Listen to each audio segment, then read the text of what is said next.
ಎಲ್ಲರಿಗೂ ನಮಸ್ಕಾರ ವೀಕ್ಷಕರೇ.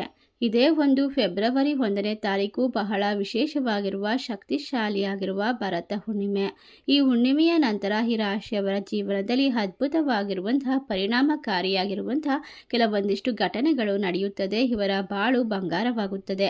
ಸೋಲೆ ಇಲ್ಲದ ನೆಮ್ಮದಿಯ ಜೀವನ ಈ ರಾಶಿಯವರಿಗೆ ಪ್ರಾಪ್ತಿ ಅಂತ ಹೇಳಿದ್ರೆ ತಪ್ಪಾಗೋದಿಲ್ಲ. ಇವರು ಮಾಡುವಂತಹ ಪ್ರತಿಯೊಂದು ಕಾರ್ಯದಲ್ಲೂ ಕೂಡ ವಿಶೇಷವಾದ ಲಾಭ, ಅದೃಷ್ಟ, ಶಕ್ತಿ ಎಲ್ಲವನ್ನ ಸಿಗುತ್ತದೆ. ಅಷ್ಟೇ ಅಲ್ಲದೆ ಇವರಿಗೆ ಸಂಪೂರ್ಣವಾಗಿ ಮಹಾಶಿವನ ಆಶೀರ್ವಾದ, ಅನುಗ್ರಹ ಜೀವನದ ಕಷ್ಟಗಳನ್ನೆಲ್ಲ ದೂರ ಮಾಡುತ್ತೆ. ಇವರು ಹಿಂದೆ ಸರಿದಿದ್ದಂತಹ ಅನೇಕ ರೀತಿಯ ವಿಷಯಗಳನ್ನು ಈಗ ಸಾಧಿಸಲು ಸಂಪೂರ್ಣವಾಗಿ ಸಿದ್ಧರಾಗಿರ್ತಾರೆ, ಸಮರ್ಥರಾಗಿರ್ತಾರೆ. ಹಾಗಾದರೆ ಯಾವ ರಾಶಿಯವರಿಗೆ ಹೆಚ್ಚಿನ ಅತ್ಯಂತ ಶುಭ ಫಲ ಹಾಗೂ ಲಾಭ ದೊರೆಯುತ್ತೆ ಎಂಬ ಸಂಪೂರ್ಣವಾದ ವಿಶೇಷವಾದ ಮಾಹಿತಿಯನ್ನು ನೋಡ್ತಾ ಹೋಗೋಣ. ಅದಕ್ಕೂ ಮುನ್ನ ನೀವು ಕೂಡ ದೇವರು ಹಾಗೂ ಜ್ಯೋತಿಷ್ಯ ಶಾಸ್ತ್ರವನ್ನು ನಂಬೋದಾದರೆ ಈಗಲೇ ವಿಡಿಯೋಗೆ ಒಂದು ಲೈಕ್ ಕೊಟ್ಟು ತಪ್ಪದೆ ನಮ್ಮ ಚಾನಲ್ನ ಸಬ್ಸ್ಕ್ರೈಬ್ ಮಾಡಿ, ಹಾಗೆ ಪಕ್ಕದಲ್ಲಿ ಇರುವಂಥ ಬೆಲ್ ಐಕನ್ನ ಪ್ರೆಸ್ ಮಾಡಿ. ಹೌದು, ಈ ರಾಶಿ ಚಕ್ರದಲ್ಲಿ ಇರ್ತಕ್ಕಂತಹ ಜನರಿಗೆ ಈ ಸಮಯ ಅದ್ಭುತವಾಗಿರುವಂತಹ ವಿಶೇಷವಾದ ಸುಸಂದರ್ಭವಾದ್ದರಿಂದ ಈ ರಾಶಿಯವರು ಯಾವುದೇ ಒಂದು ಕೆಲಸ, ಕಾರ್ಯ, ವ್ಯಾಪಾರ, ವ್ಯವಹಾರ ಮಾಡಿದರೂ ಕೂಡ ಅದ್ಭುತವಾದ ಲಾಭವನ್ನ ಕಂಡುಕೊಳ್ತಾರೆ. ಕಷ್ಟಗಳಿಂದ ಸಂಪೂರ್ಣವಾಗಿ ಪರಿಹಾರವನ್ನ ಪಡೆದುಕೊಳ್ತಾರೆ. ಇಷ್ಟೆಲ್ಲ ಅದೃಷ್ಟ ಲಾಭವನ್ನ ಕಂಡುಕೊಳ್ಳುವಂತಹ ಅತ್ಯಂತ ವಿಶೇಷವಾದ ಮೊದಲನೇ ರಾಶಿ ಯಾವುದು ಅಂತ ನೋಡೋದಾದ್ರೆ ಮೇಷರಾಶಿ. ಮೇಷರಾಶಿಯಲ್ಲಿರ್ತಕ್ಕಂತಹ ಜನರಿಗೆ ಈ ಒಂದು ಭರತ ಹುಣ್ಣಿಮೆಯ ನಂತರ ನಿಮ್ಮ ಬಾಳಿನಲ್ಲಿ ಸಾಕಷ್ಟು ಬದಲಾವಣೆಗಳು, ಕಂಡ ಕನಸನ್ನು ನನಸು ಮಾಡಿಕೊಳ್ಳುವಂತಹ ಸಾಮರ್ಥ್ಯ, ಜೀವನದ ಪ್ರತಿಯೊಂದು ಕ್ಷೇತ್ರದ ಮೇಲೂ ಕೂಡ ನೀವು ಹಿಡಿತವನ್ನು ಸಾಧಿಸಬಹುದು. ನಿಮ್ಮ ಕಷ್ಟಗಳು ದೂರವಾಗುತ್ತೆ, ನೆಮ್ಮದಿ ಅನ್ನೋದು ಸಾಧ್ಯವಾಗ್ತಾ ಹೋಗುತ್ತೆ. ಈ ರಾಶಿ ಚಕ್ರದವರು ಯಾವುದೇ ಒಂದು ಕೆಲಸ ಮಾಡಿದರೂ ಕೂಡ ಸಂಪೂರ್ಣವಾಗಿ ಮಹಾಶಿವನ ಆಶೀರ್ವಾದ, ಅನುಗ್ರಹ ನಿಮ್ಮ ಕೈ ಹಿಡಿಯುತ್ತೆ ಅಂತ ಹೇಳಿದ್ರೆ ತಪ್ಪಾಗೋದಿಲ್ಲ. ಈ ರಾಶಿಯವರು ಆಫೀಸ್ ಕೆಲಸದಲ್ಲಿ ಇರ್ತಕ್ಕಂತಹ ಒತ್ತಡಗಳಿಂದ ಮುಕ್ತರಾಗಬಹುದು. ಹೊಸ ಜೀವನಕ್ಕೆ ಕಾಲಿಡುವಂತಹ ಶುಭದ ಸಮಯ ಅಂತ ಹೇಳಿದ್ರೆ ತಪ್ಪಾಗೋದಿಲ್ಲ. ಮೇಷ ರಾಶಿಯಲ್ಲಿ ಇರ್ತಕ್ಕಂತಹ ಜನರಿಗೆ ಬಾಳಿನಲ್ಲಿ ಇರ್ತಕ್ಕಂತಹ ಹಲವಾರು ರೀತಿಯ ಕಷ್ಟಗಳು ದೂರವಾಗುತ್ತೆ, ನೆಮ್ಮದಿ ಪ್ರಾಪ್ತಿಯಾಗುತ್ತೆ. ಈ ರಾಶಿ ಚಕ್ರದವರ ಜೀವನದಲ್ಲಿ ಹಲವಾರು ರೀತಿಯ ವಿಶೇಷತೆಯಿಂದ ತುಂಬಿರುವಂತಹ ಕ್ಷಣವನ್ನ ಬರಮಾಡ್ಕೊಳ್ತಾರೆ. ಈ ಶಕ್ತಿಶಾಲಿ ಹುಣ್ಣಿಮೆಯ ನಂತರ ನಿಮ್ಮ ಬಾಳಿನಲ್ಲಿ ಕೆಲವೊಂದಿಷ್ಟು ಮಹತ್ತರವಾದ ಘಟನೆಗಳು ನಡೆಯೋದಕ್ಕೆ ಸಾಧ್ಯವಾಗುತ್ತೆ. ಮಹಾಶಿವನ ಸಂಪೂರ್ಣವಾದ ಅನುಗ್ರಹಕ್ಕೋಸ್ಕರ ಈ ರಾಶಿಯವರು ಹುಣ್ಣಿಮೆಯ ದಿನ ಬಿಲ್ವಪತ್ರೆಯಿಂದ ಮಹಾಶಿವನಿಗೆ ಅರ್ಚನೆ ಮಾಡಿಸೋದ್ರಿಂದ ಖಂಡಿತವಾಗಿ ನಿಮ್ಮ ಮನಸ್ಸಿನಲ್ಲಿ ಇರ್ತಕ್ಕಂಥ ಆಸೆ, ಕನಸುಗಳನ್ನು ನೆರವೇರಿಸಿಕೊಳ್ಬಹುದು. ಆದಷ್ಟು ಬೇಗ ಶ್ರೀಮಂತಿಕೆ ಯೋಗವನ್ನು ಬರಮಾಡ್ಕೊಳ್ತೀರಾ. ಇಷ್ಟ ಲಾಭ, ನೆಮ್ಮದಿಯನ್ನು ಕಂಡುಕೊಂಡು ಇನ್ನು ಮುಂದೆ ನೆಮ್ಮದಿಯಾಗಿ ಜೀವನವನ್ನು ನಡೆಸುವಂತಹ ಮೇಷ ರಾಶಿಯವರಿಗೆ ಶುಭವಾಗಿರುವಂತಹ ಫಲ ಪ್ರಾಪ್ತಿಯಾಗ್ತಾ ಇದೆ. ಮುಂದಿನ ರಾಶಿ ವೃಶ್ಚಿಕ ರಾಶಿ. ವೃಶ್ಚಿಕ ರಾಶಿಯಲ್ಲಿರ್ತಕ್ಕಂತಹ ಜನರು ನಾನಾ ರೀತಿಯ ಕಷ್ಟಗಳನ್ನು ಎದುರಿಸಿದ್ದೀರಾ, ಹಲವಾರು ತಾಪತ್ರೆಗಳಿಂದ ಹೊರಬಂದಿದ್ದೀರಾ. ಈ ಸಮಯದಲ್ಲಿ ನೀವು ಮಾಡುವಂತಹ ಪ್ರತಿಯೊಂದು ಕಾರ್ಯ ಕೂಡ ದೇವರ ಪ್ರೀತಿಗೆ ಕಾರಣವಾಗುತ್ತೆ. ಅಷ್ಟೇ ಅಲ್ಲದೆ ಈ ಸಮಯದಲ್ಲಿ ನಿಮಗೆ ಇರ್ತಕ್ಕಂತಹ ಕಷ್ಟಗಳನ್ನು ಸಂಪೂರ್ಣವಾಗಿ ದೂರ ಮಾಡಿಕೊಳ್ಳುವಂತಹ ಮನಸ್ಥಿತಿ ಕೂಡ ದೊರೆಯುತ್ತೆ ಅಂತ ಹೇಳಬಹುದು. ಈ ಸಮಯದಲ್ಲಿ ನನ್ನ ಹಣೆ ಬರಹ ಸರಿ ಇಲ್ಲ ಎಂದು ಕೊರಗುತ್ತಾ ಸುಮ್ಮನೆ ಕೂರುವುದು ತರವಲ್ಲ. ಧೈರ್ಯದಿಂದ ಮುನ್ನುಗ್ಗಿ ಹೋಗುವುದನ್ನು ಕಲಿತುಕೊಳ್ಳಿ. ಧೈರ್ಯವಂತರಿಗೆ ಭಗವಂತನು ಕೂಡ ಸಹಾಯ ಮಾಡ್ತಾನೆ. ಹೊಸ ವ್ಯವಹಾರವನ್ನು ಪ್ರಾರಂಭಿಸಲು ಇದು ಶುಭ ಸಮಯವಾಗಿರುತ್ತೆ. ಉದ್ಯೋಗಸ್ಥರು ಕೆಲಸದಲ್ಲಿ ಸವಾಲನ್ನು ಎದುರಿಸಬೇಕಾಗಿ ಬರಬಹುದು. ಪಾಲುದಾರಕ್ಕೆ ಒಂದಿಗೆ ಸಿದ್ಧಾಂತಕ ಭಿನ್ನಾಭಿಪ್ರಾಯಗಳು ಎದುರಾಗಬಹುದು. ಹಾಗಾಗಿ ಅನಗತ್ಯ ಚರ್ಚೆಯನ್ನು ತಪ್ಪಿಸಬೇಕು. ಈ ಸಮಯ ನಿಮ್ಮ ಭಾವನೆಗಳನ್ನು ನಿಮ್ಮ ಸಂಗಾತಿಯೊಂದಿಗೆ ಹಂಚಿಕೊಳ್ಳಲು ಹಿಂಜರಿಬಾರದು. ಅವರ ಪ್ರೀತಿ ನಿಮಗೆ ಶಕ್ತಿಯನ್ನು ತುಂಬುತ್ತೆ. ಒಟ್ಟಾರೆಯಾಗಿ ನಿಮ್ಮ ಎಲ್ಲ ಕಷ್ಟಗಳಿಂದ ಹೊರತರೋಕೆ ಸಹಾಯ ಮಾಡುತ್ತೆ. ನಿಮ್ಮ ಪ್ರೀತಿ ಪಾತ್ರರನ್ನ ಗೌರವಿಸಿ. ಇದು ಪ್ರೀತಿಯ ಸಂಬಂಧದಲ್ಲಿ ಮಾಧುರ್ಯತೆಯನ್ನು ಹೆಚ್ಚಿಸುತ್ತದೆ.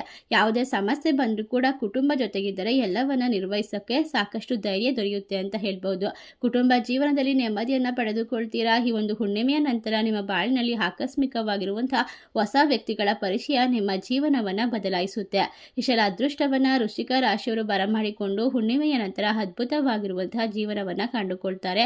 ಇವರು ಮಾಡಬೇಕಾದ ಸಣ್ಣ ಪರಿಹಾರ ಅಂತಂದರೆ ಮಹಾಶಿವನಿಗೆ ಹಾಲಿನಿಂದ ಅಥವಾ ಗಂಗಾಜಲದಿಂದ ಅಭಿಷೇಕವನ್ನು ಮಾಡಿಸೋದು. ಇದರಿಂದ ಉತ್ತಮವಾಗಿ ಮನಸ್ಸಿಗೆ ಶಾಂತಿ, ನೆಮ್ಮದಿ, ಆರೋಗ್ಯ ವೃದ್ಧಿಯಾಗುತ್ತೆ.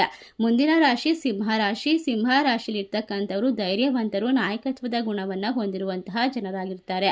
ಈ ಹುಣ್ಣಿಮೆಯ ನಂತರ ಈ ರಾಶಿಯವರ ಬಾಳಿನಲ್ಲಿ ಆಕಸ್ಮಿಕವಾದ ಬದಲಾವಣೆಗಳು ಬರ್ತಾ ಹೋಗುತ್ತೆ. ಪ್ರತಿಯೊಂದು ಕಾರ್ಯದಲ್ಲೂ ಕೂಡ ನಿಮಗೆ ದೈವಿಕವಾದ ಅನುಗ್ರಹ ಮತ್ತು ಅನುಭವವನ್ನು ಪಡೆದುಕೊಳ್ತೀರಾ. ಪಡೆದುಕೊಳ್ತೀರಾ. ಇದರಿಂದ ಮಾನಸಿಕವಾಗಿ ದೈಹಿಕವಾಗಿ ಸದೃಢರಾಗ್ತೀರಾ. ಯಾವುದೇ ಕೆಲಸ ಮಾಡುತ್ತಿದ್ರೂ ಕೂಡ ಅದರಲ್ಲಿ ಇರ್ತಕ್ಕಂಥ ಭಯ ಹಿಂಜರಿಕೆಗಳು ದೂರವಾಗುತ್ತೆ. ಎಲ್ಲ ಕೆಲಸವನ್ನು ನಾನು ಸಂಪೂರ್ಣ ಶ್ರದ್ಧೆ ಭಕ್ತಿಯಿಂದ ಮಾಡ್ತೀನಿ ಅನ್ನುವಂತಹ ನಂಬಿಕೆ ನಿಮಗೆ ಅಚಲವಾಗಿ ಬರೋದ್ರಿಂದ ನಿಮ್ಮ ಜೀವನದಲ್ಲಿ ನಾನಾ ರೀತಿಯ ಒಂದು ಸಮಸ್ಯೆಗಳನ್ನು ಪರಿಹಾರ ಮಾಡ್ಕೊಳ್ಳೋಕೆ ಅದ್ಭುತವಾದ ಸಮಯ ಇದಾಗಿರುತ್ತೆ.